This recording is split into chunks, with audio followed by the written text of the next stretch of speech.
your job is not to code. Coding is a means to an end. Save the customer money or make the customer money. That's our job. They'll need us as long as we can put the pieces together to make that happen.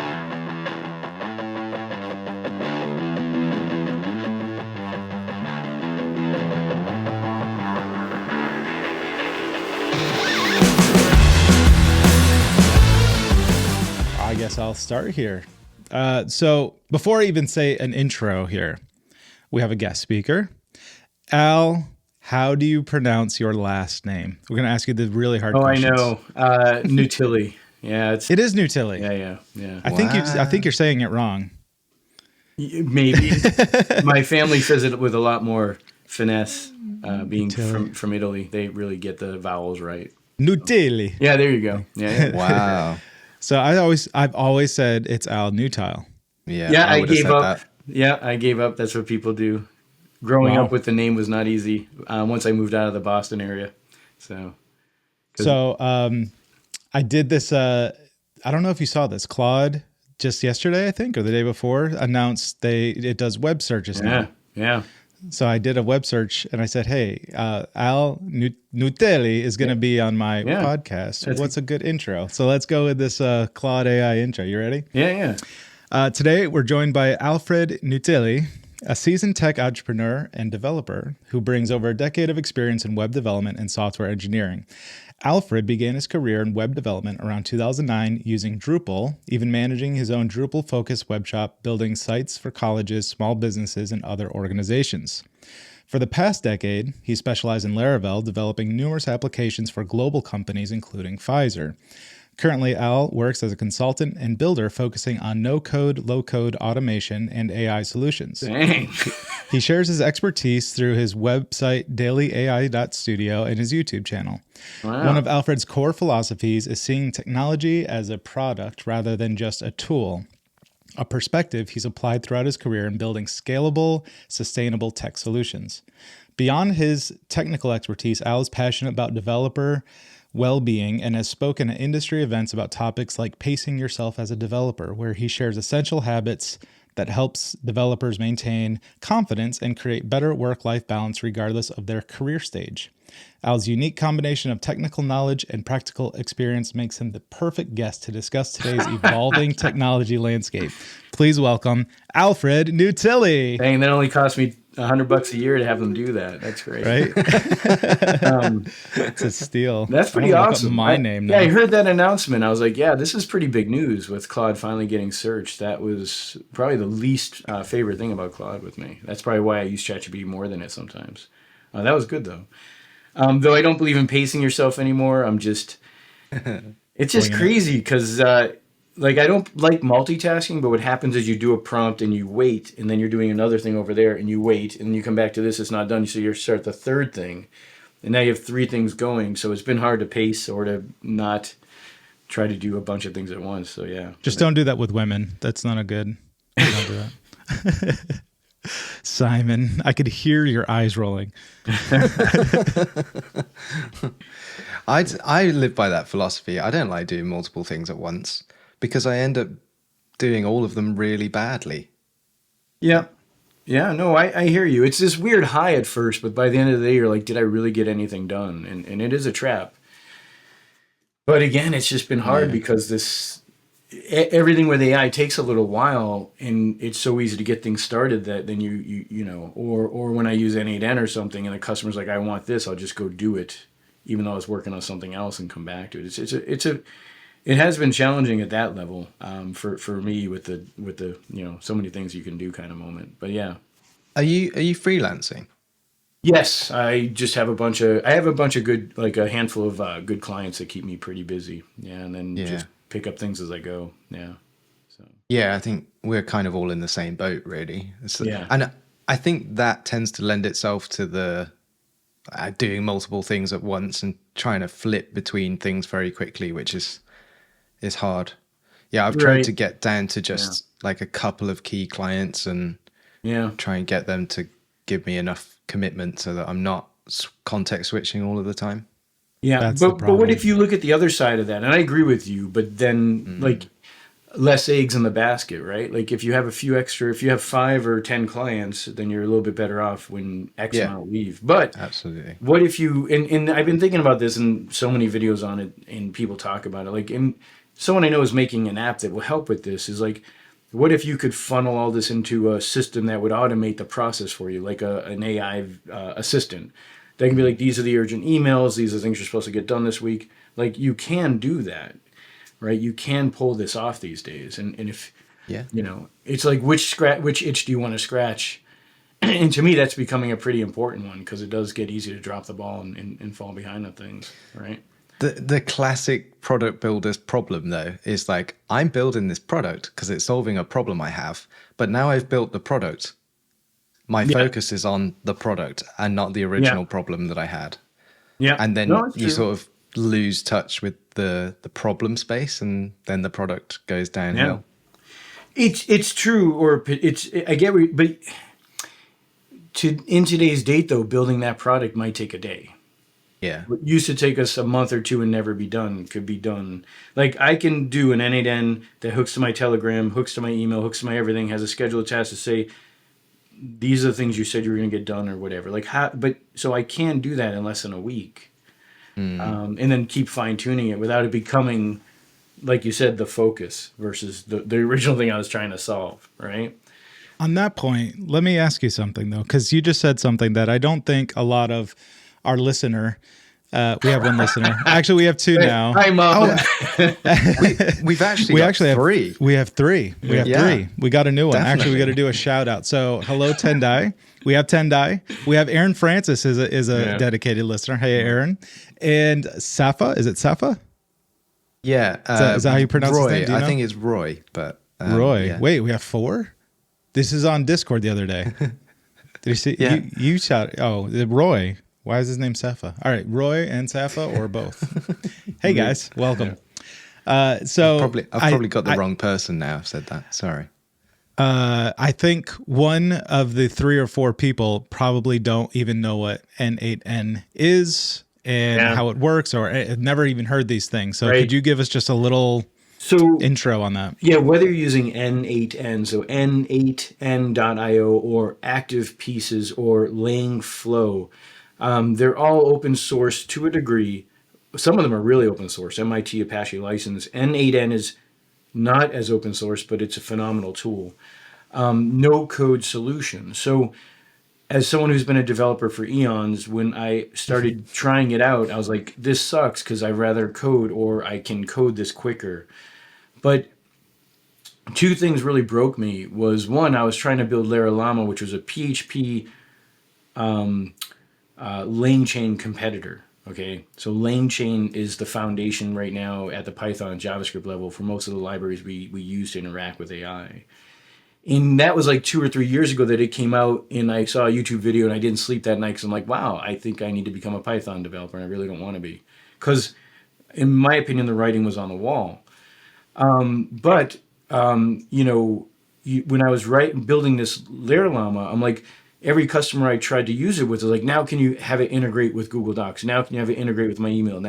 So integration was another problem I had to solve. And so when I finally went back to N8N at that moment and said, wow, a few clicks, I have an API. A few clicks, I have Google Docs interaction. A few clicks, I now have an AI agent that can go check email and save stuff to a database and notify me via Telegram or Slack or anything, was that aha moment of like, no code to build certain things is very, to me, it was worth embracing and worth getting over that moment of like, I could code this faster in theory, which is never true. And then more importantly, I can troubleshoot and consistently, work on things, especially with LLMs, because like, you don't want to build an AI agent and then you have all this code saying it's OpenAI and then you want to switch. And I know there's libraries for that now in PHP, because I actually built one a while back, and then I was working with TJ when he was starting Prism. Yeah. Sparkle. Yeah, Sparkle. So I know about all of those, but to just click and add my model. Like, I had one system over there that reads all the emails from Upwork, and then it makes a daily notice of what I might be interested in, and that's running locally, so I don't have to deal with paying for it. But one of the models was just not doing a great job, and with a click, I just had then Gemini running on it, and then before long was just doing an awesome job of building a summary. So that type of ability to switch was pretty crazy, especially when DeepSeek landed. And you're like, okay, I'm going to use that instead. But yeah, so N8N and all these frameworks are just ways to, like make.com, just click, move nodes around, drag lines to them, and see past execution in history, so you can actually have a sense of what went wrong or what didn't go, or what's working. So it's a mix of those things. So that would be the answer there.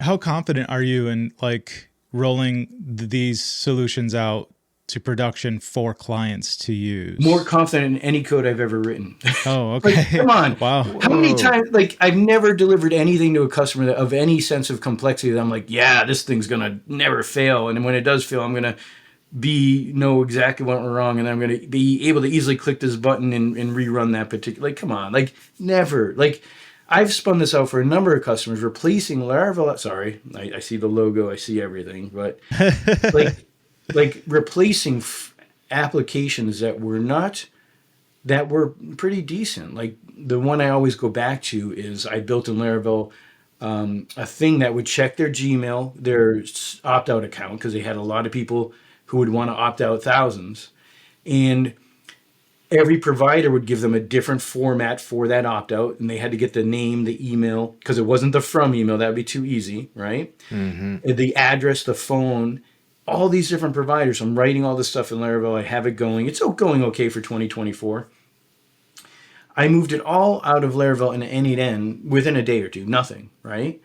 And both of those systems have a little bit of AI where it says, hey, I want structured output from this email. And that structured output's always going to be, first name, last name, blah, blah, blah.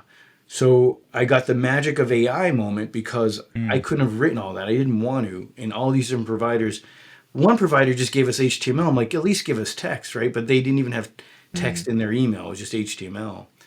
And so that's a good example of something that's been running for months and months and months now, solid. And when there are issues, I get the execution history that I can click and rerun it. So there's no question. Like N8N is enterprise, whatever that means. But so it has a 4 to 5 year history of running solid for big companies and small. So that's not the problem. Like with Laravel, I've messed up Laravel. I've messed up Ruby on Rails. Like the problem's typically, the developers and the implementers. So yeah. So that's the short answer. So I played with something, and we spoke about this a couple times. Something called Dell Boomi. So I worked for this company back in 2018, 2019. We were a Laravel shop.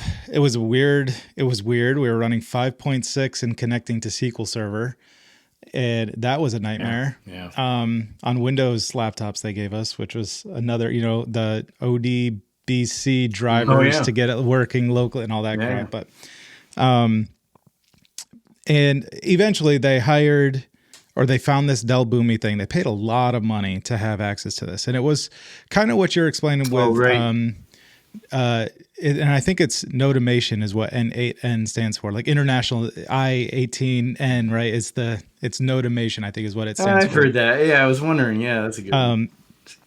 And it was kind of the same thing. You could kind of drag and drop these blocks, and each block was configurable. You could put like, maybe this is an API endpoint that accepts post requests that routes the data to this certain structure or whatever. It's been around. I mean, this is back in 2018, and I think it came out in like 2007, and Dell bought it in 2011. Yeah. The concept, I think, has been there for a while. And I remember at the time playing with this, and I'm like, I mean, egotistically, I'm like, this is going to put me out of a job, right? This, because it really does. It's better for a company, I think. Like if you're looking at it like that, versus now you still have to have a developer or a programmer, and that we can fight about like the difference. You still need one to understand not just how to put it together, but if things go wrong, how to problem solve, etc. But it does take a lot of that guesswork out of it, and you end up with kind of this visual map that where the next developer CEO comes can in, look at, and see like, how what it the works. heck was this guy thinking? But like, let's take the statement you said: put you out of a job, right? Your job is not to code. right? Your job, coding is just a means to an end. Save the customer money or make the customer money. That's our job. And they'll need us as long as we can put the pieces together to make that happen. Code is just a code is like this moment in between all that I think we're kind of overly connecting with. I don't know why. I think because it just feeds a passion of ours, feeds a, like a mind thing of ours, right? I enjoy coding, but I don't as much as I enjoy building and solving problems and seeing things work. That's what really gets my like Yeah. end game sense of like, excitement and joy. I think that's absolutely right. I think, but it's not wrong that that's happened. It was the right thing at the time because there Yeah. wasn't a way No. Yeah. to generate the code that we Yeah. have now. Well, Yeah, go well, on. think about back then the guys with the punch cards. They're like, "Oh, these losers are writing code." Like, it's like no, like we put them out of a job if they stuck to punch cards, or it's a choice in time, Yeah. right? Yeah, yeah, definitely. I mean, it makes me think of like a few years ago, DHH gave a really, really good talk, one that I really enjoyed about like the art of writing good code and how it's basically like writing and, you know, you write it as kind of prose for other people to read, for you to read later on, and not for the machine and all of this. And I was just like, yeah, this is my profession. You know, this I'm so Yeah, proud of myself for doing this. yeah, And I kind of really held to that. And then as time's gone on, you just go, the code really doesn't matter, you know, to the point where now I'm kind of like any software that I build, it doesn't matter if you just make it open because people are going to generate the equivalent thing at some point anyway and refine it towards what your product is doing. yeah, yeah, The advantage that you have then has to change, right? And I don't just mean for like the product, the company behind a piece of software, but also as like an individual developer. Your advantage is no longer your ability to crank out code at like hyper yeah, speed or whatever. So yeah. what is it? What does it become? So no, it's a good question. I think the answer is, I think the only advantage we're going to have for a little while is that there's a space between a person with an idea and the implementation, and that space is getting smaller and smaller. I think that's awesome. I Yeah. think, like my partner's a writer and she used to hate AI and think, yeah, now we're going to have a bunch of crap out there for books and stuff.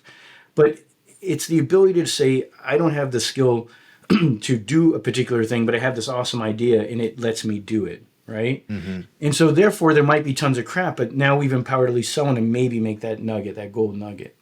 So I think in the meantime, our advantage is maybe understanding how to put the pieces together. Ironically, the video I was working on, Lovable, was breaking, but I had the skill to debug it in a way that got beyond the issue.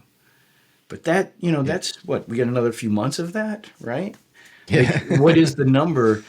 And then, but what is that next thing? Because the people who want the money or want to save money, their demands continue to go on after you solve the original problem. So then it's us being ready to solve that next problem in a way that is relative to today. Do you remember so Al and I worked at Pfizer. That's actually how I met. Actually, Jason Beggs, you were approaching Jason through GitHub or something. And Jason's like, I ain't got time for this. If you want to talk to him, it's Pfizer. I'm like, cool. And we started talking for a couple months before you brought me in. But That's funny. you had me initially, I'm like, cool, I'm a Laravel developer at Pfizer. And my first day, you're like, hey, check out this. What was it called? It was an automation tool. It was a something red, or do you remember? No, Where I'm I had not to sure. like, I'm not sure. And what was it it was automating? What was it doing?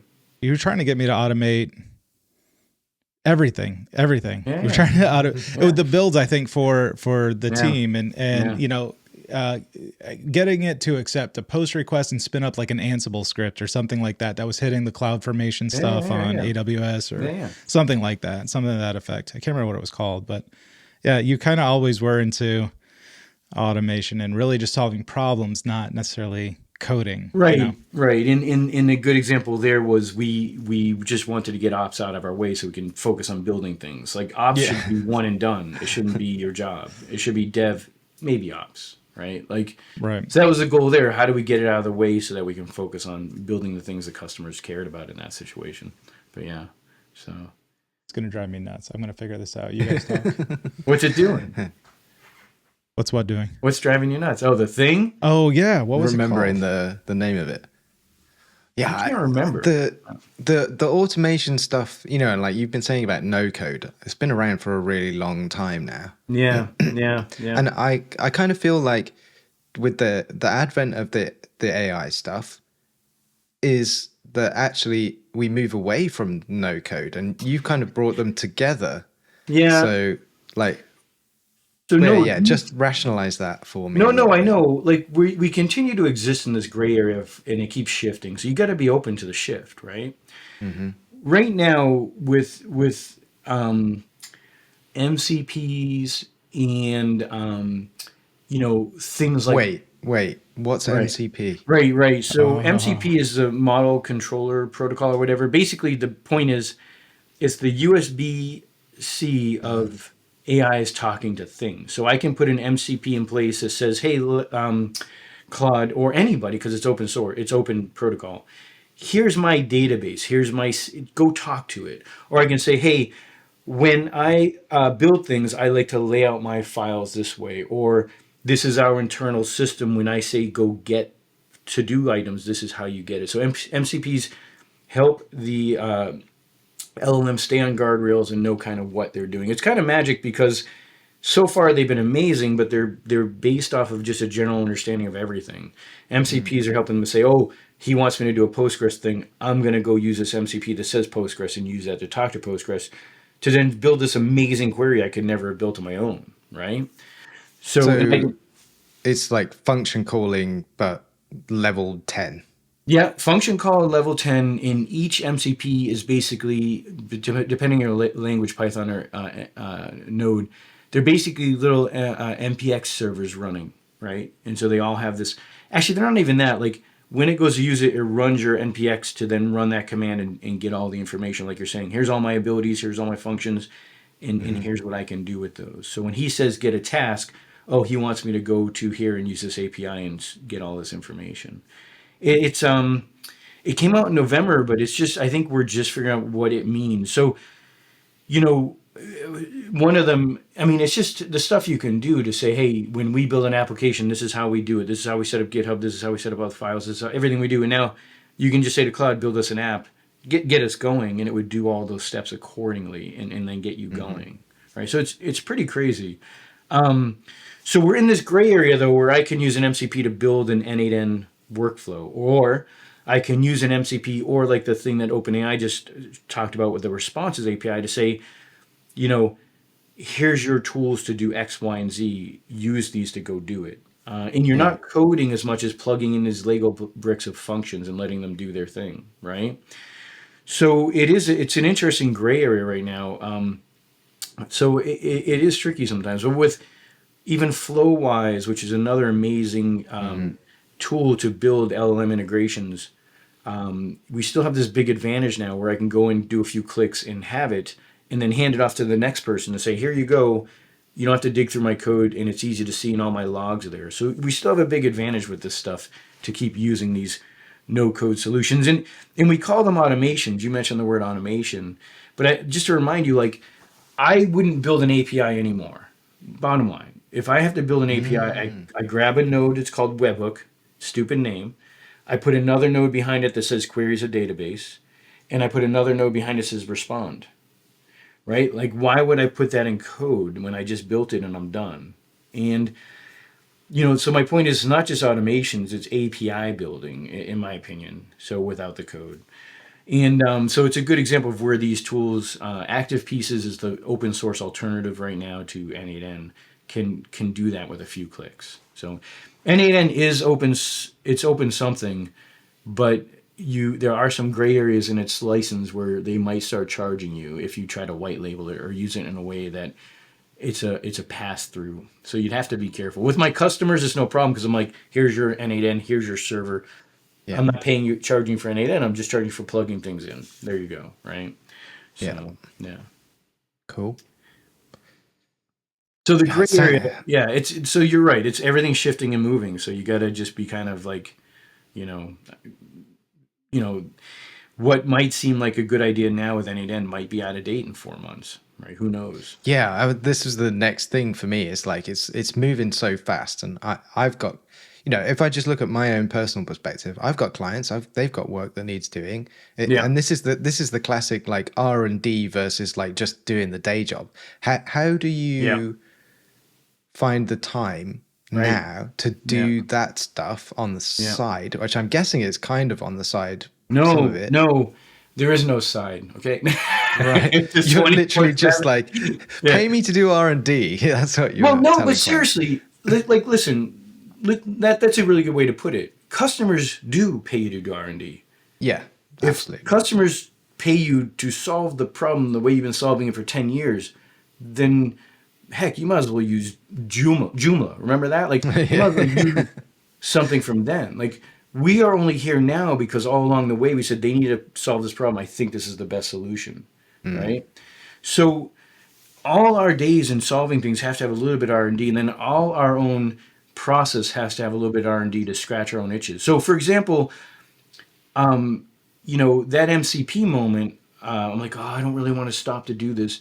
But I was working with the database. I needed a pretty complex query. I'm feeding it my schema. I'm like, why am I doing this? Let me stop, do the R&D, solve the problem that makes me more efficient, and then solve their problem. So it was a combination of those moments that make that R&D worth it for me and them.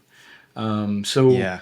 you know, so sometimes it's just that. It's just we got to look at these and you're like you're gonna be more productive. I can't express enough. Like I'm just getting more done than ever before. Like customers come to me and they're like, we need this, this, and this. I'm like, okay, no sweat, and I'm gonna also do these other 5 things on my own because I have the time now. Like it's a weird moment of like like I had to build this DocuSign integration where two people sign. I have to merge the document, send it to the admin, have them approve it, and everything's done.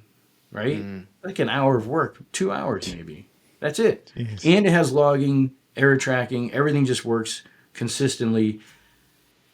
You know, that's why, back to your It's point, amazing. yeah, I'll get 5 of those clients, whatever the number. But I have buddies though who are stuck. Like, oh, I'm still doing this thing, and I haven't had time to look at this other thing. I'm like, there's the problem, right? Like you gotta you'll get yourself out of the hole by using the modern day tractor versus the shovel you're using. Right? You got to take a moment to learn how to operate the tractor to help you get That's out a of the good hole. analogy. Yeah. Yeah, I was thinking of the same scenario years ago in a company, and you're sort of going, should we, as a small team, should we take the time now and build the right solution that's going to save us like hours or weeks or months of time over the next few years, or should we just hack the solution right now because the team needs it right now? And and Yeah. the problem was I hate this, but cost benefit analysis was like, we should really just hack the solution and move on. Yeah. But Yeah. now it feels like it's entirely possible to like do the right thing Yeah. Yeah. in the same amount of time or less. So Yeah. Yeah. it's kind of reanalyzing the way that we approach a lot of these problems and just That's a going, good point. start Yeah. with the AI or whatever you want to call it. The tractor. Yeah. Yeah, start with the tractor. Yeah. No, in the cost analysis moment is interesting because again, like you have this AI thing that comes in handy too to just bust out the plan for you or do it. And it's a big win. I mean, like I did a GIS system. I don't even know how to spell GIS and it just cranked it out for me. It's not, and like I say, like we're still at that moment where I have an autonomous car that has different levels of autonomy to drive and I'm still needing to hold the wheel, right? I still have to have driving skills. I still have to have a certain level of, but that's changing. So, you know, this AI spat out a lot for me, but sometimes I had to put it back on the reels of like, okay, this is a great Postgres query to build this GIS system, but this happened. But you back to your point, Simon, like those things that seem like a lot of work before might be less, and you can just reapproach it. Yeah.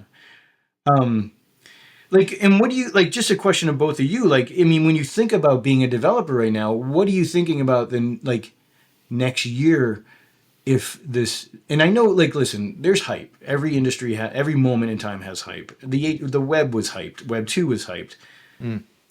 NFTs were just stupid. Stuff like some I stuff. made a lot of money on NFTs. Whatever. We've talked about this. Yeah. So, but my point is, like, right now, what are you guys thinking in a year when you think about agentic coding, automation, AI doing code better, junior developers being like, what are you two thinking right now with the next year? Go, Shane. I'll just speak personally and maybe just a little outlook on the industry. Like, yeah, I told Simon before you came in, I feel like a NASCAR race car with all the logos everywhere, right?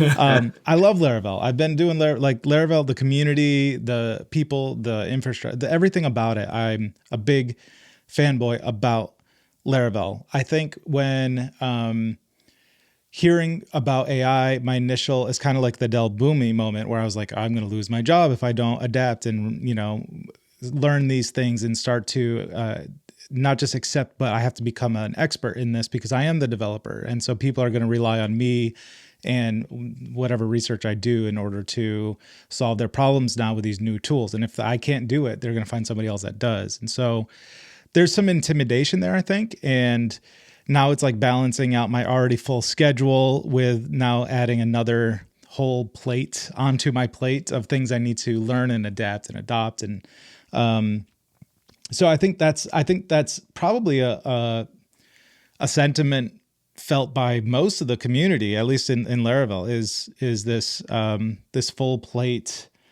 adoption intimidation, right? Like it's something else that we have to figure out and learn. Where do you even start? So I start by asking Claude, where do I start? Learning these things, but something to that effect. Think about this for a moment. What do you put the community aside, because that is that's something we never want to put aside. That's what we want out of a certain amount of life, right? We want community, right? But what is it that made you love Laravel before the community or outside of that?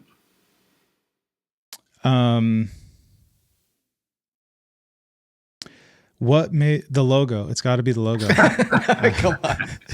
Colors in style aside. So the abstraction, I think. So before Laravel, I was doing like my own includes in the top of every file and echoing PHP inside of my HTML. I think making it into this system or having this system now that I can configure, which is the same stuff that you're talking about now. I can see it's a great question. It was a great question. Yeah. You tricked us. It was a means to an end for you to get your job done faster. Yeah. And better. And enjoy it. Enjoy the process. You didn't struggle with your own stupid ideas, basically, or Drupal ideas or whatever was the aha moment at that time. Oh, I'm just going to include this here. Like, we all have done this, build our own like frameworks, basically. Yeah. But you, like me, fell in love with the like, oh, if I was an organized person, this is what I would do. Right? And now I can do migrations. I can hook into the cloud. I can talk to files. I can do all these things and build these cool things.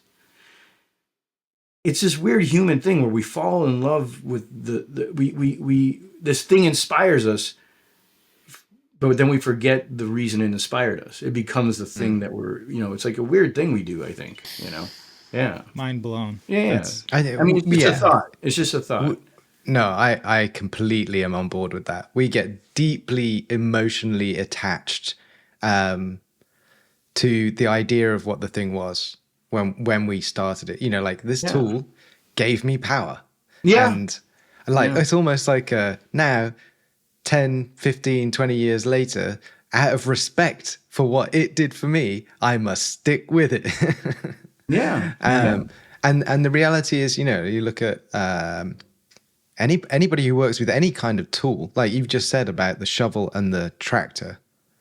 Well, the smart person moves to the tractor as soon as they possibly can. They're going to go, oh, I can do this with the shovel. It's going to take me 100 days to get this field plowed, or I can do it in a day if I spend 50 times more. That's an expensive shovel. It's interesting. But, and we're in one of those moments, and this has happened in my career. This has happened at least a couple of times already. So I think this is the ebb and flow that we're going to see in this industry for a while yet. And you do just have to kind of be aware of the moment and be prepared to shift, as you said. You know, it's like, I think it's really, really important skill to be able to kind of, I'm trying to think of the flipping word of what it is. We've all kind of expressed this. We're weird like this as humans, and there's a word for it. Yeah. Kind of, but we're sort of sentimental. I think the sentimental is the right word. Right, but I think and it is a human moment of like, I don't think it's just sentimental. I think, and I think Shane hit on this too. It's not just our identity, and it's not the power it gave us. It's the fear of losing that, because we forget that the power isn't the tool. It's how we use it and how we have skilled ourselves forward to keep doing things. And like when I left Drupal for everything else, I was like, holy crap, Drupal was making money. I had my own Drupal shop with employees, right? And I went to Ruby on Rails, and like I was giving up community and everything. But like, I guess my point is like, you know, it's the imposter syndrome in the sense of like, I can't do this alone. But you're not alone, because we're all trying to figure this stuff out, right? Oh. Yeah, that's the bigger community maybe. Dropping these truth bombs, man. Well, no, it's hard because I've not touched Laravel purposely in since maybe November, right? If you look at my GitHub and everything, like my commits have gone down everywhere and stuff like that, right? Like, so it's a big moment, and like, listen, people are going to go to Upwork soon and hire your agent. It's going to say, I want this done. Your agent's going to go do it, send them a bill, and they're going to pay you, right? Like, weird stuff's about to happen, and not in a bad way. And Simon, you said things are happening so fast. I don't think they are. I think it's like when you're a kid and you look at the fan and you focus on one blade and it slows down, you know? I think it's that moment of like... Yeah. As a kid, I still do that. I know. No comment. But like, it seems fast, but if you jump in and take all the skill and knowledge you have, you start to see beyond the hype, and you start to just focus on those things that will work and get you back to that next level of ability, right? Because these tools are that. They're just tools in your hands, and you're smart enough to know how to use them the right way and not do, get lost in the dumb stuff.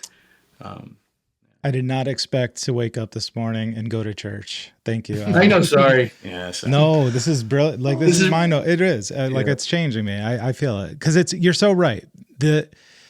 I have fallen in love with the tool that got me to the solutions I was looking for 15 years ago, instead of the fact that I can just think about and solve the problems figuring out with any tool. And having these tools that are now, like, I feel like Laravel was the tractor, but now it's like, it's not that Laravel is now the shovel or anything like that. No. It's brilliant for what it does. And that brings up another question I'll have in a second, but it's like the problems that I'm solving today, I think I'm choosing to solve them. I think, so I guess the question I will ask is like, what do you do to build a website now? If you wanted to build and design a website, are you doing this right? No, so that's what I'm choosing to, those are the problems I'm choosing to solve, right? Yeah. Like if I were solving these PDF merging functions, then I wouldn't be doing it necessarily inside. You know what I mean? So no, maybe, I do. Just a side note, there's this guy, Levi something on Twitter, and he has like, a lot of sites, like 95 to 100 applications out there. And his philosophy is put them out, make them simple. He makes like a lot of money, we'll say. I forget the number. He's using PHP and jQuery because he's like, it doesn't matter. Like, just simplify, get your idea out there, get people using it, and so forth. But we're talking different angles, and you're back to what you're asking. Like, we're working for customers, so we have to give them a certain level of consistency and quality, right? So if a customer said to me, right now I need to do something, let's take a current example. A customer came to me to build that DocuSeal integration into their existing Laravel application. Typically, I would have gone to Laravel, I would have wrote some PHP unit tests and done it all there, right? I'm going to do nothing. I'm going to do the least I can in Laravel, because Laravel is using a database. I'll plug in N8N there to say when this table changes and this row becomes status approved, I'm going to trigger the signature process. When those come in via the webhooks of DocuSeal and everything lines up that the two people have signed it, I'm going to trigger the next event or thing from Postgres events, and then that thing will email the administrator the final document to sign or let her know that it's ready to go. And then in Laravel, the only thing I'll do is probably add a UI to say status, owner has viewed it, buyer has viewed it, buyer has signed it, and they'll just experience something that they don't even care. Like, do they even want to go to the UI? Most of them have other stuff to do, but the process is now all, how I would approach it now to solve a problem, right? Do you think about any of the, like, what does this look like on an architectural diagram? And any of the considerations around data ownership and privacy and security and that kind of stuff in this world? Like for that's a pretty big question. So for that customer, it's better than anything I would have diagrammed or architect or done anyways, right? It's code that's not written. Code is dead. That means I have to support it. I have to maintain it. I have to upgrade versions of it. I have to have Roberto, the guy who works with me a lot, say, hey, go fix this. And he has to be like, what the hell did this guy write? Like, that's gone. He can go look at those nodes, be like, oh, I see what he did. I see what's going on because we had an error message. Oh, Firecrawl, we're using that and they timed out. Not our problem, but let's go run it again or add a try again to it, right? So from that customer in that moment, everything's as good as it gets for data integrity and ownership and everything, right? So, and the bigger picture, though, I mean, that question would be hard to answer in an abstract, but I feel like in that moment for that customer, they got a good solution with that didn't, what's the word? Like let go of any of those like expectations or quality moments, right? So, does that make sense? Yeah.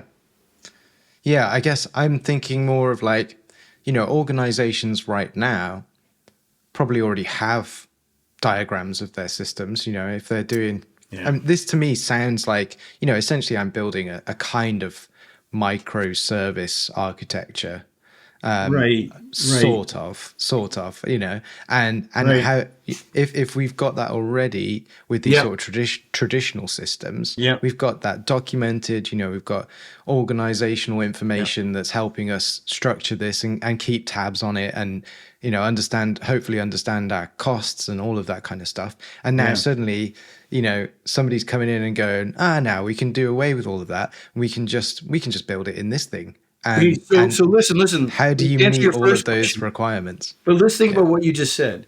The word microservices was something you wouldn't bring up in a conversation 10 years ago, right? And then when they finally introduced it to the industry 5 or 6 years ago, everybody's like, that's stupid, right? And then everybody used it, and now some people are still saying it's stupid. It creates a lot of debt and unknown stuff, right? So, like, I think every moment's going to have that moment where we need to make a change. And at one point, it was microservices. In what we're saying, like you said, might sound like microservices, and it might be, but now it requires no code. Everything's centralized.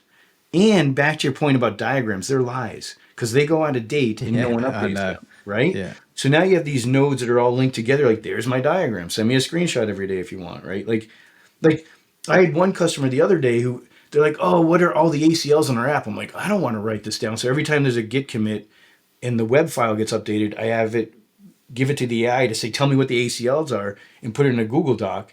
And now they have their document they wanted, right? Like again, talk about a distraction. I was working on something else for them, and I noticed this pain point. I'm like, let me go fix that, and then I came back when that Mm. was done, right?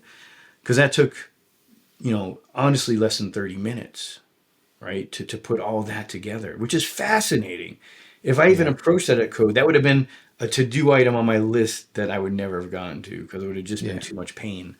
So no, I think it is like microservices, which is a concept that we finally embraced, but now we're taking it to the next level because there's no code, there's no disorganization of like that service is running there and that's there. Where did they connect? Where are the logs? Where are the errors? It's all right here in this dashboard. And then you get the architectural doc. So I would say this is a good example of the progression of that, right? And so yeah, and we got to, that company that you're using as an example has to progress, right? You just can't like, Yeah. Yeah. yeah, Absolutely. like what's going to happen? How are you going to offer your customers agentic solutions? And that's hype, but it's not. Like if I can tell a customer every few weeks we're going to search the news for latest updates about this person that's a customer of yours that you're trying to find information for. Like, how do you solve that for them without writing a bunch of something in a newer way? But wait, you can't get out of this, Simon. So Shane gave his answer.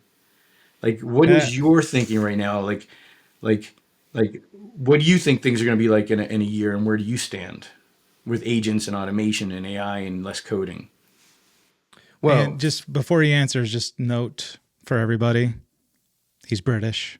Let's take it with a grain of salt. Just putting it out there. yeah. Sorry about the answer that's to come. Yeah, yeah. The I think for me personally that I'm still going to be doing things in Laravel for the reason that it's the trusted end goal for what I want to achieve. And so but I do believe, and I already am doing a lot of stuff in using LLMs and other tools to get things into that shape. And the reason that I think that that's going to continue that way for me is probably not because the industry is forcing me to go another direction, I'm balking against it, but because it's my comfort zone. Yeah. It's it's a level of trust that I have in that kit and where that side of the industry or a little corner of the industry is going. It's in a really good space, and I want to support that. I think that's like a decision that I'm making, is I want that to continue. And it's not just for a community thing. Yeah. It's because it is a well-established set of tools. And I think what comes with that is some of the stability that I'm kind of poking at with some of the earlier questions and thoughts, because I think there are organizations that will just struggle to adopt this stuff. Yeah, eventually they will have to. But initially they're going to be like, well, we can't use this for one reason or another. And it doesn't meet these standards that we've got to abide by because we respect the laws of the countries that we operate in, which hopefully they do. And so we just need solutions that don't exist here yet or can't exist here yet. And so I want to be able to still potentially provide some of those. The other thing, I am invested in building stuff on top of Laravel. Is native PHP stuff is very much built on top of Laravel. I want that to continue because it's a fun project. And the weird thing with that is the AI stuff has helped me massively to do that. Yeah, good point. Yeah. Good point. So I wouldn't have been able to get to the place where that worked without it as quickly as I have done.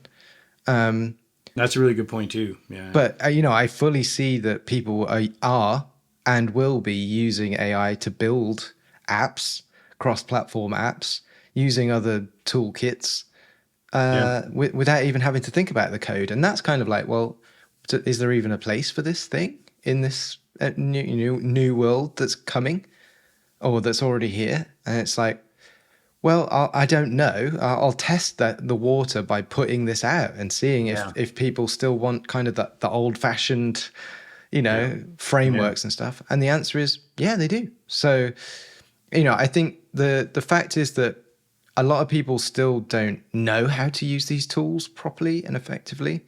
They are not 100% comfortable with the outcome or the solutions that they provide. And so they're going to lean on the kind of tried and true for a little while longer. Yeah. Now, so for me, I think that's fine.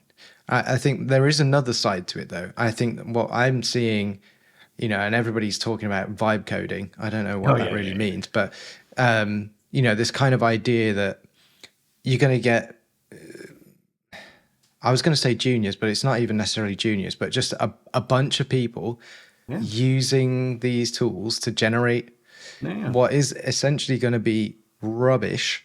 And it's going to need somebody who knows what they're doing to coordinate and tidy up. And and bring all this. And I'm like, well, I'm 20 years into doing that, so I'm in a pretty good position if that's what happens. So I'll just like waltz in and go, cool, keep going, guys. This is great. But I can sort all this out. So you just keep throwing it over to me. It's fine. Yeah.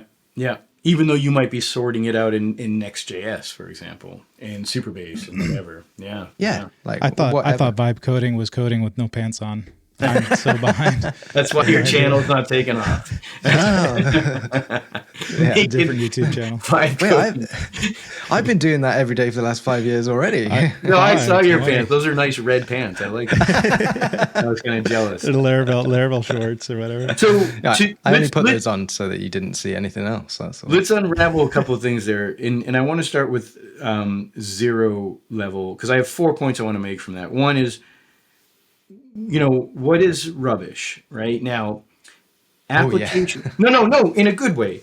Like, listen, we've now stepped into a new era where we have disposable applications built in 5 minutes to solve that problem for that person. They go to Lovable. I want a quick dashboard to show me the calculations for how to use AI for using AI voice. It gets all the data, makes your calculator done. I've thrown it away, maybe gave it to a customer.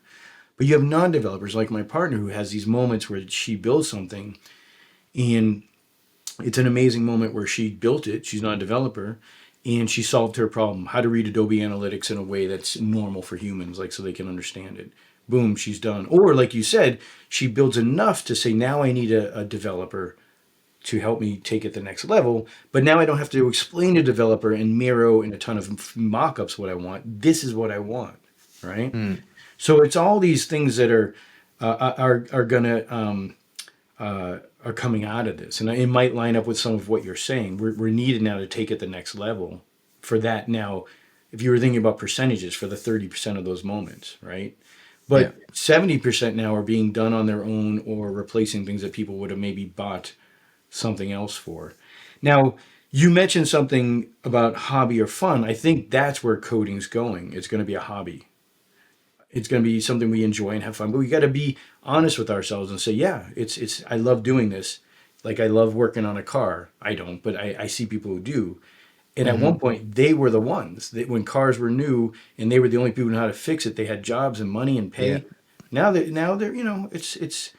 So there's all these things moving now. One thing I want to pull out of all of that is, today, if you're a developer not using AI, they just help you be more efficient, to learn things, to build things. To just do the grunt work, then you're really missing out on the fun of this, is because I don't have to waste time writing a migration or something. I could say, this is what I want, go make it. And I can get a lot more done with a lot less of that part of my brain worn out by the grunt work, right? Yeah. So that's something, too, I hope anyone starts thinking about. But then the challenge I would ask both of you is like you mentioned Stack, Simon, you mentioned this Laravel stack, right? And it's easy, things get going. And I know what you mean. And I was back in the day where I had to convince Pfizer Laravel was a better option than Drupal for building APIs and JavaScript frameworks, right? Like I had to prove that, even to the point where they made me build my own Laravel in this PHP system. I forget what it's called. It's like and I had to rebuild it there so I could show them in this thing that they were approving. So, but my point is, have either of you let go for a moment, right? I watch these YouTubers who have never code. I watch what they do. I'm like, wow, I've never thought about solving a problem that way. And try to sit at Lovable, build something, let it use Supabase, another amazing product that's open source that goes way beyond anything I've ever seen at Laravel. Like, look at Supabase is a CRUD system around Postgres. It has real-time WebSockets done, file storage, event-driven. Like, we're putting those pieces together at Laravel right now with these other tools. And I'm like, whoa, it's all here in a tool wrapped around Postgres. Like, that's pretty amazing. So now, here I am in Lovable. I built a quoting system. Okay, build me this. Boom. Oh, authentication built in the Supabase, right? Free, self-hosted or hosted. Use the hosted to keep it simple for a moment. And now I have this app with authentication, all these features, security and everything, if done right, try to experience that. Have either of you guys had that moment where then it deploys it to Netlify and everything's just working? Have you guys? Just do it. Put away it's like this moment where you have to let go of this hat, not the Laravel hat, but the hat that says, I know how to do this. and let go and say, no, I want to be on the ride for a moment and enjoy this experience that I see these people experiencing, to see if I can rethink how to do things. And so if Cool. you just take a moment to let Lovable do it, I think you'll have an interesting moment. And Supabase kind of blew me away, and the fact it's open source and I can host it kind of put away a lot of other things I would code or put together. So Simon doesn't like and is anti something he hasn't even tried yet. So that'll be my project. He's British. I mean, you know. Yeah, but come on, you're doing native PHP. It's you obviously have a part of you that wants to try the things that might be hard, that might not work, right? So Oh yeah. there's a part of you that's willing to explore. No, I think so. For me, that is less of like not wanting to do it. It's more of, if I take a day to Yeah. spend on this now, I'm going to be a day behind on everything else, which is So the classic so kind of original thing, like, but look at what you just said. A day, yeah, because you're thinking I like know, yeah. a day. I could get some coding. No, an hour. Like, look at, they brought in a contractor at one company I was at helping with. They're like, we're going through all these diagrams and building this form for you. I put the screenshot of the form in Lovable and it built it. And then I took Flowwise and put a chatbot in there with their data so they could chat with it. And we're talking an Yeah. hour, right? Like, my point is, it's not a day. Just take an hour and go do it. And you might end up making more than that hour later on with the things that get you thinking about, right? So yeah, don't take a day. Just sit there for a moment and, like for He's me, right, Simon. yeah, for It's me, it was a time. quoting app because I like quoting. I use a spreadsheet, but it's hard to give to a customer. So I'm like, oh, let me finally do this thing I've been wanting to do. And it came out nice. And it was less than a day, right? But See, what's that? Simon thought we were doing the bucket this morning, but it was actually an intervention. It's a, Come on, man, get with the times. I had to bring the right. No, it's all relative, right? Like there's people like me who, there's always a balancing of all of us, right? Like we're all in our different places, and somewhere in the middle, there's something that's maybe true, but in the end, it's all relative to a degree. So Yeah. So I think- wanted to ask you. go Oh, on. go ahead. No, you go. No, I'm going to make it. It's uncomfortable. It's more uncomfortable for you to go now, so I'm going to make you do it. Come on. All right. Well, like I've got one good case that I think kind of speaks to some of the problem around this. It's sort of when I think it's all good when you're basically building something new from scratch, and you can just go, yeah, give me all this stuff, and I don't care what it's in, and I deploy it over there, fine and cool. I can get on board with that. But when you've got like these existing ecosystems, and some enterprising person within an organization says, I'm going to try and build this with, the tools that are freely available or whatever.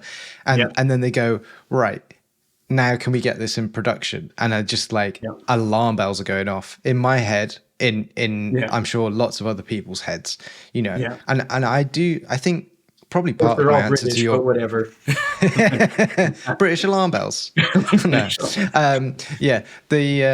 I think the thing is, there is going to be in this, near future, a little bit more of that like integration work, so that we can allow this stuff, because it's obviously beneficial to be able to move at this kind of pace, right? Yeah. So as well as the people going, being the ones who oversee like the safety and security and just like, does this even look sensible? Is it going to be performant and all of that?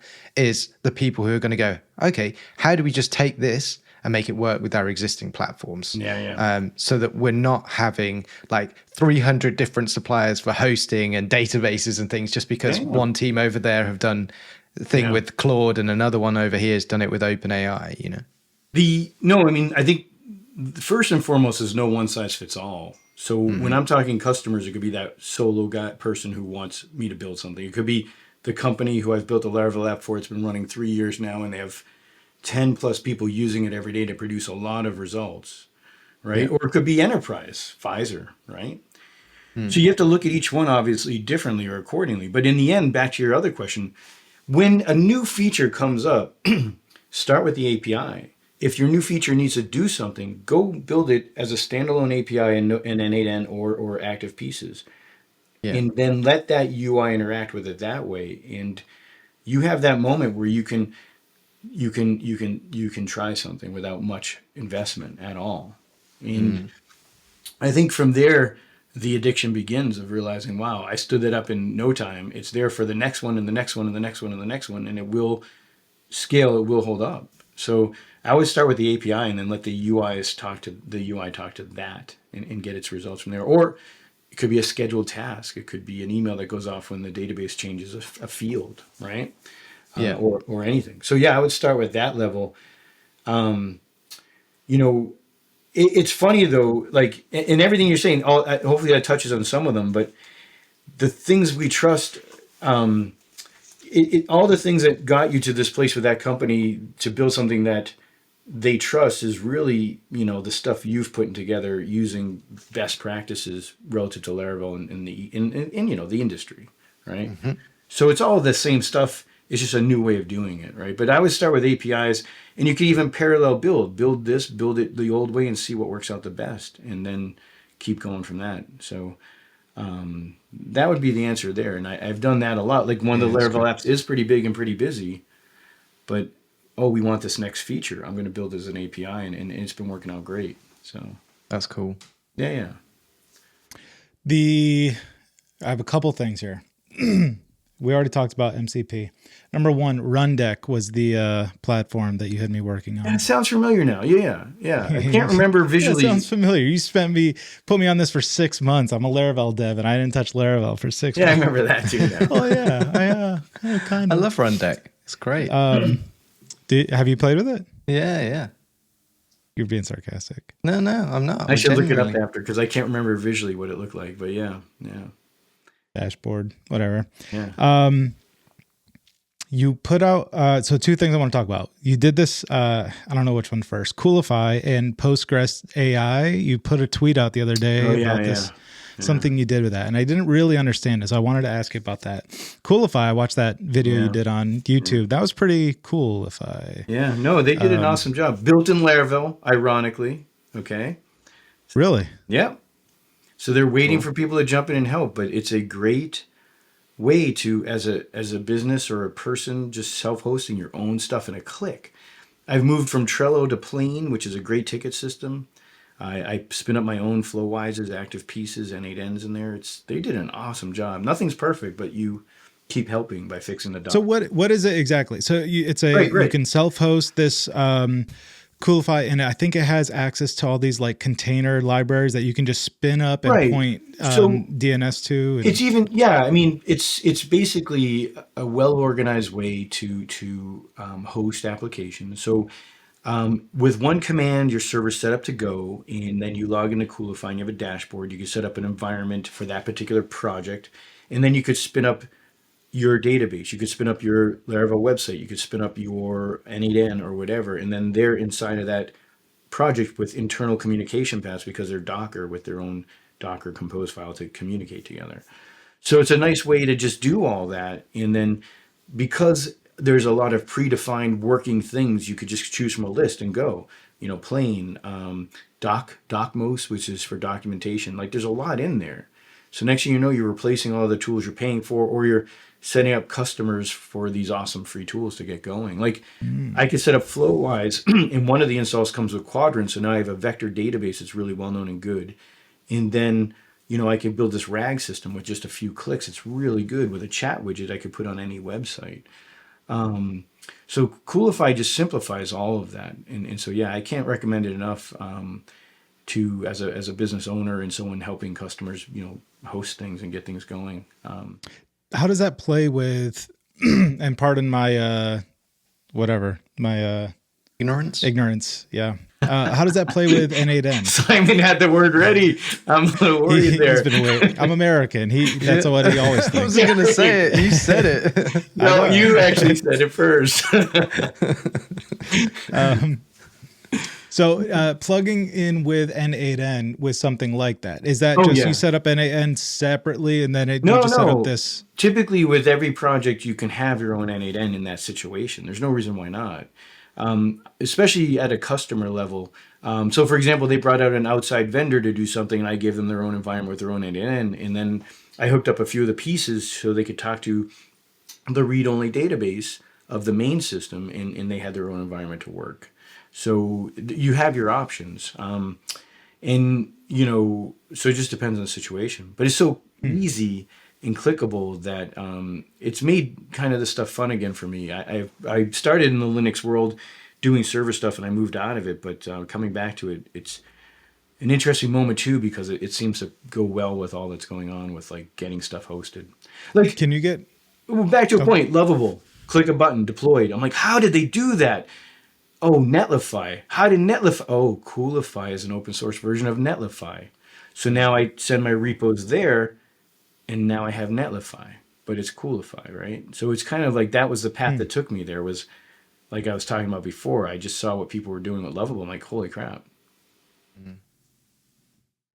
Nice. Lovable versus Bolt?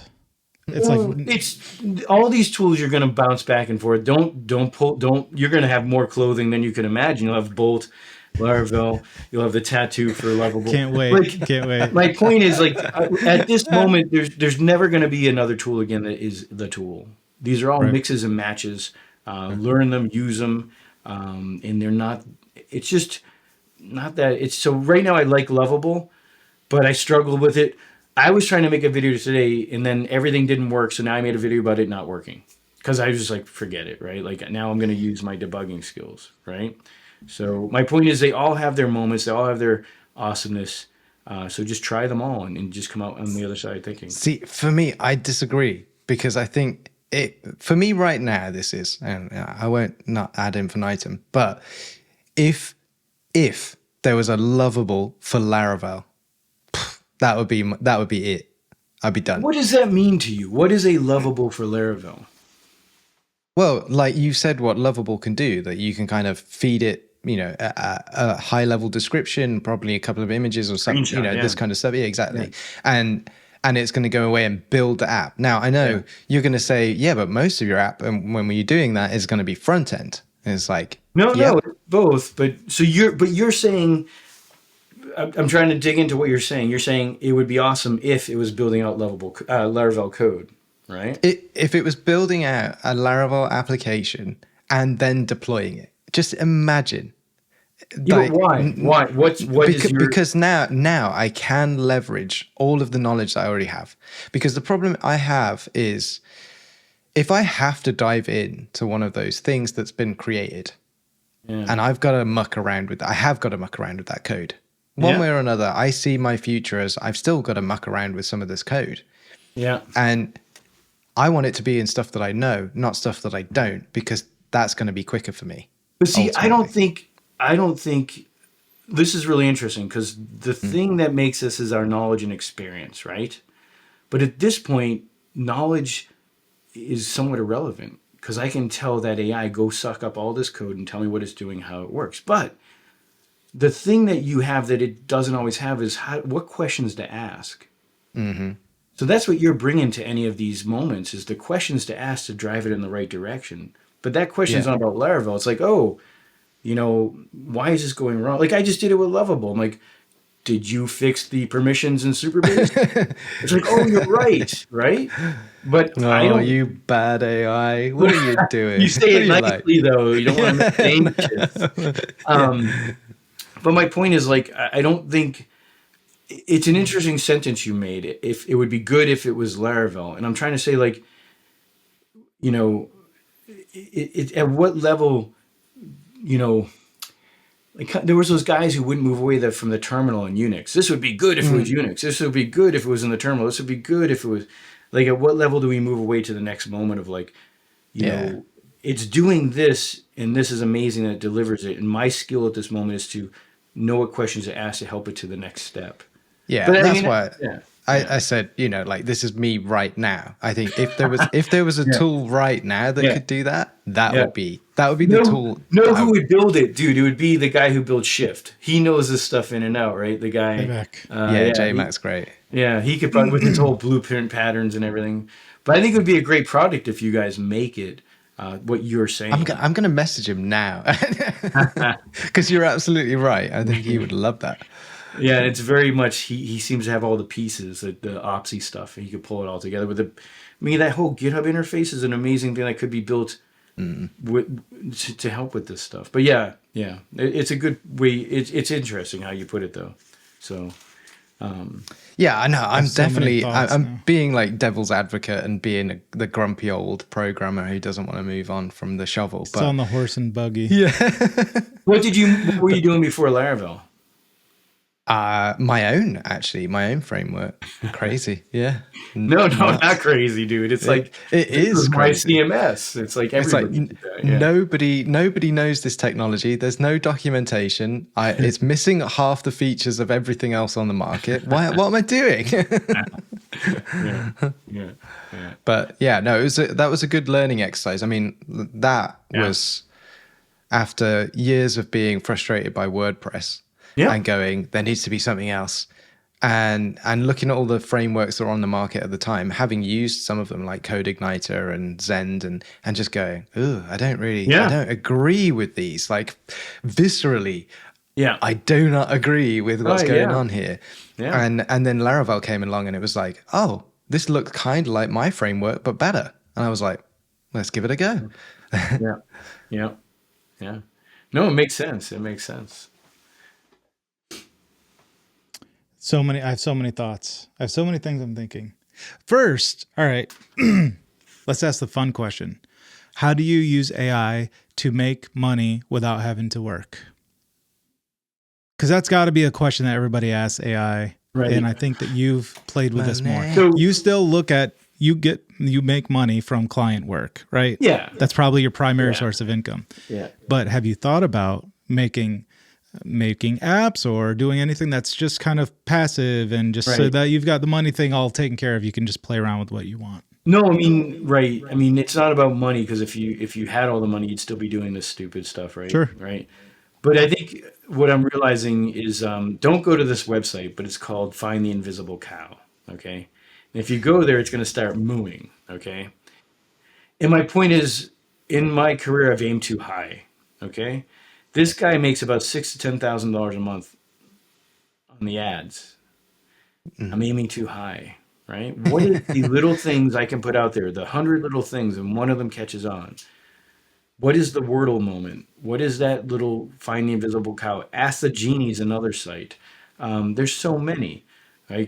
Like translate my Spotify list into an Apple list or vice versa. Like what is that one little thing that AI can build for me? Because I have the idea, or it makes the idea for me with some deep research. Are you at the cow site? No? Okay, I thought I heard it. Like so PTSD.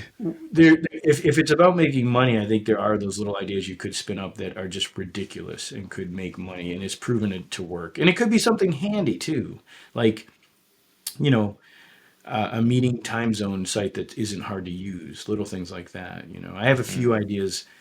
I have a board full of just stupid ideas. February and March are my stupid idea month, and I'm still going. So no, that would be for AI or the agent thing. Like you have an AI scanning Upwork, finding jobs your agent can do, and eventually it's doing them in communicating with the clients fully, so that you don't have to do anything until you need to, because it's smart enough to say, I don't know how to answer this. I'm going to go ask you, and it sends you a Slack message saying, Hey, go answer this question for me. So there's a lot of things you can do to start making stuff happen that might make money or save you time by doing some of the work for you, but more importantly, helping you organize and stuff. Because it is pretty neat. Like with a few clicks, you can have an AI agent doing all these things for you, checking your email, your Google Calendar. I'm on Telegram with it because they have a good bot system to plug into. And so now I could say, hey, go get my emails, or remind me about this tomorrow. Or I could have it send me a message every morning saying, this is what's on your list. So you could do these things too to help just save time and help, maybe do that. So I do think that's where AI shines in a lot of ways. I think that's one that I can see as a quick win or a quick bridge, I guess, Simon, for you to get to starting to adopt the concepts here and seeing the power that really is there. And I'm not trying to get you to do anything different. I think that humans as a whole, this is where we're going to be 20 years from now, 10 years from now, 5 years from now. It's going to be more and more and more adoption. some of these things are going to be more adopted. There's going to be some bigger tools that come along probably that everybody is now using this next thing. We've already seen it happen in the last 6 months, and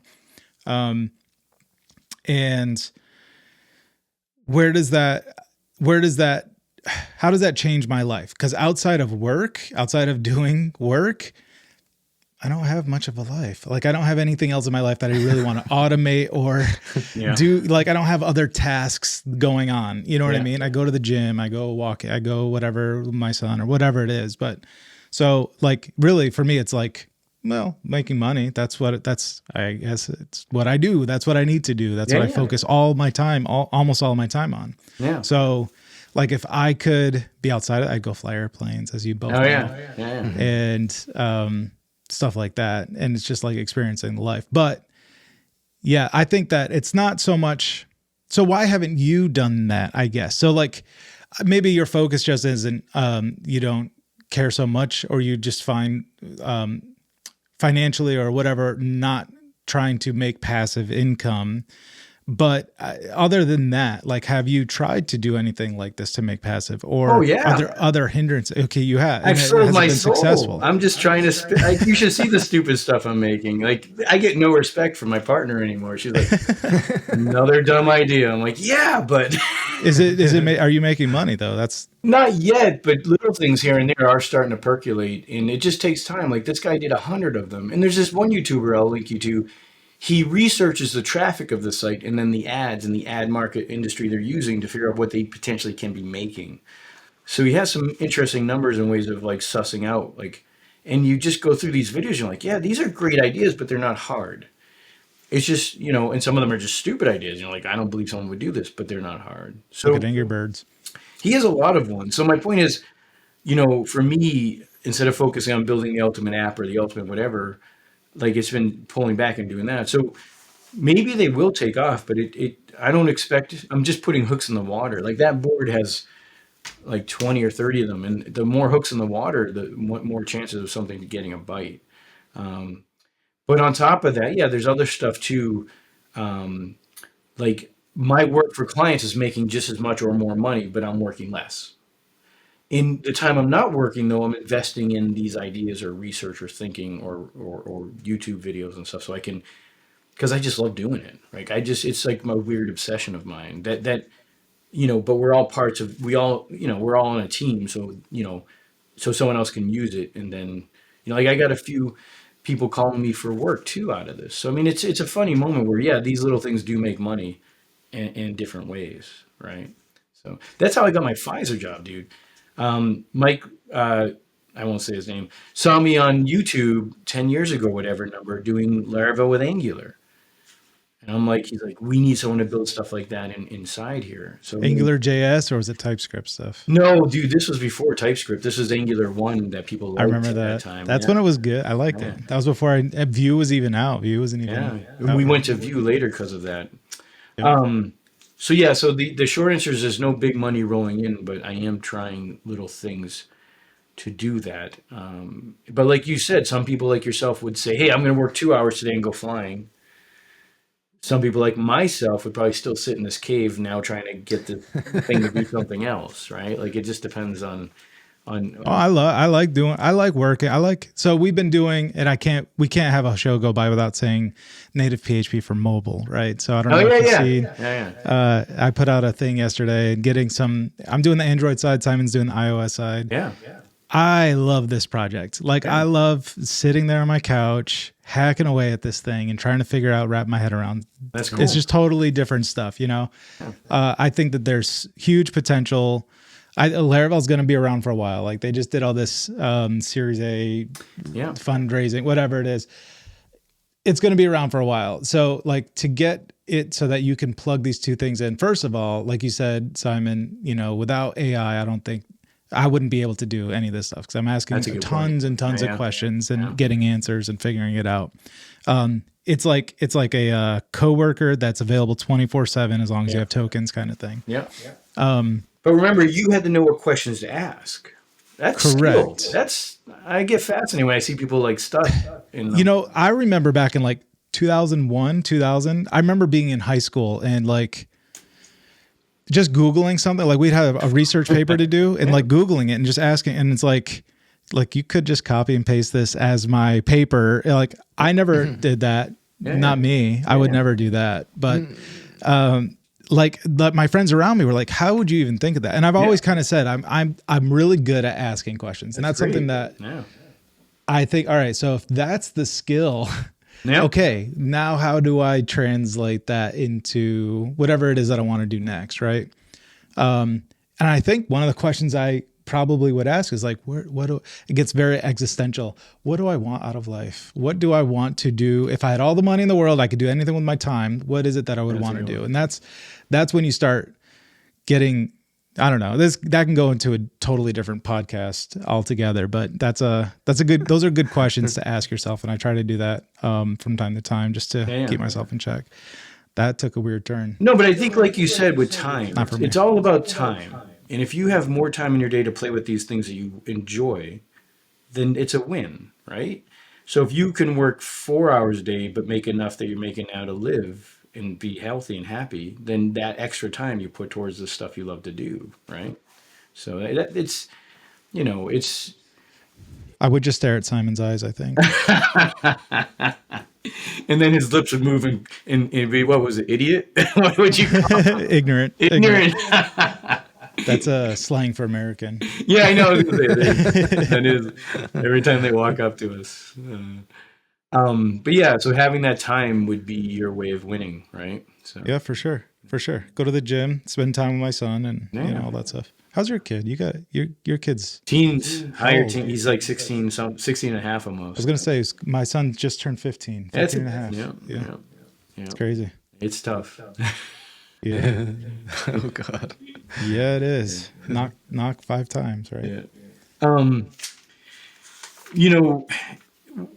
I'm sure we're over time by now.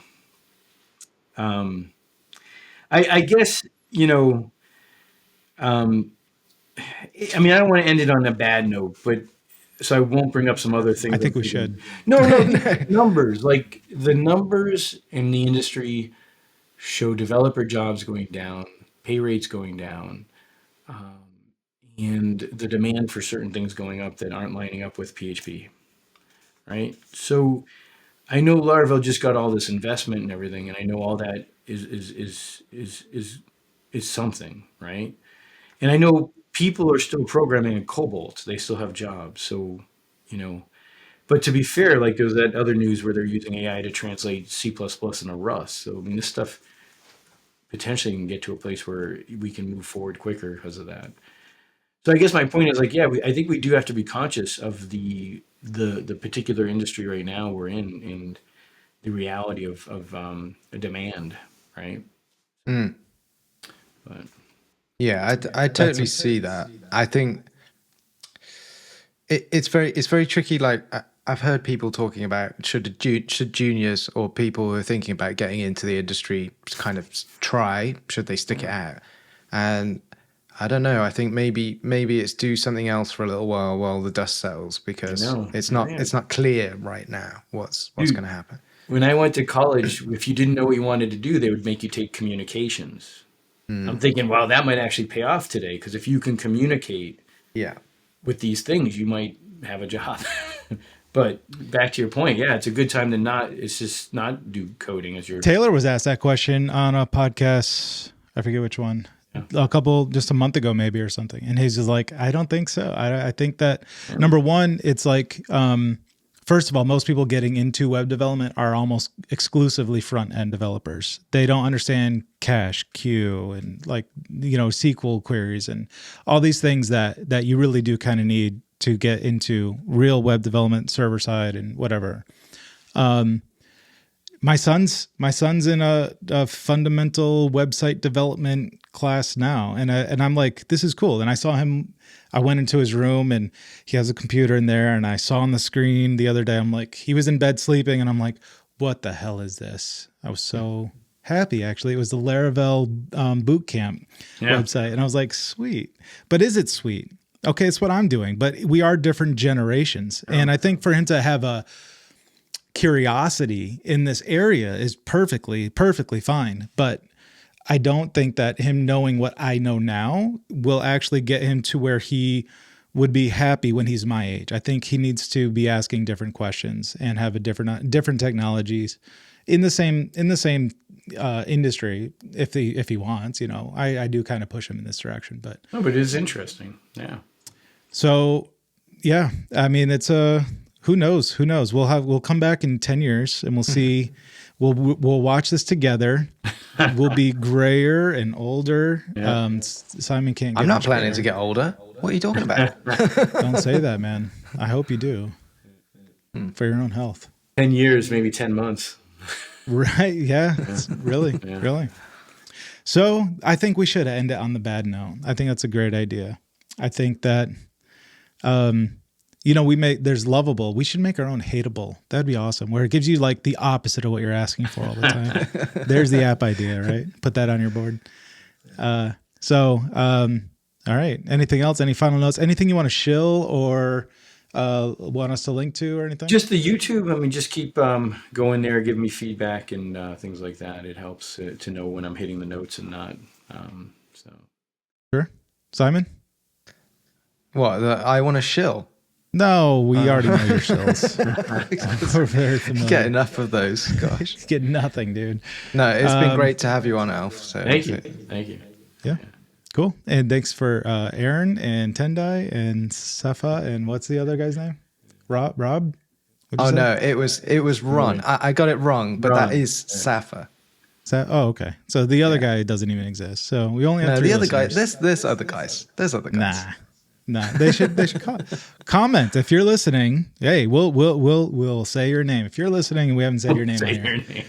We'll start each episode with every listener. We'll have 100 listeners. We'll start each episode with everybody's name. We'll have AI just say it for us, So if you hated any part of this, please share this.